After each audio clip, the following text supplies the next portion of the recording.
এবার Brazil, Argentina সহ লাতিন আমেরিকার একাধিক দেশ ভয়াবহ ভূমিকম্পে বিপর্যস্ত ভেনেজুয়েলার প্রতি সংহতি ও সহায়তার হাত বাড়িয়ে দিয়েছে। বলিভিয়া, ব্রাজিল, আর্জেন্টিনা এবং উরুগুয়ের নেতারা দুর্গতদের প্রতি সমবেদনা জানিয়ে প্রয়োজনীয় সহায়তা দেওয়ার প্রস্তুতির কথা জানিয়েছেন।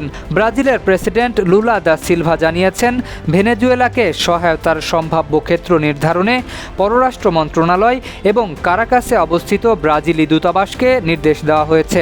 মানবিক সহায়তা পাঠাতে প্রস্তুত রয়েছে ব্রাজিল। 5+ স্টার রেটিং প্রাপ্ত দেশের সর্বোচ্চ বিদ্যুৎ সাশ্রয়ী ওয়ালটন এসি স্মার্ট কমফোর্ট এখন নেক্সট লেভেলে। অন্যদিকে আর্জেন্টিনার প্রেসিডেন্ট এক বিবৃতিতে ভেনেজুয়েলার জনগণের প্রতি গভীর সমবেদনা প্রকাশ করেছেন। বিবৃতিতে বলা হয়, রাজনৈতিক মতপার্থক্য থাকলেও এই প্রাকৃতিক দুর্যোগের সময় মানবিক সহমর্মিতাই সবচেয়ে গুরুত্বপূর্ণ।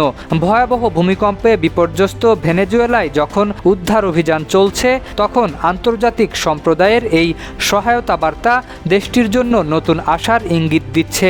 ধ্বংসস্তূপের নিচে আটকে পড়াদের উদ্ধারে এরই মধ্যে শুরু হয়েছে সমন্বিত আন্তর্জাতিক সহায়তা প্রস্তুতি।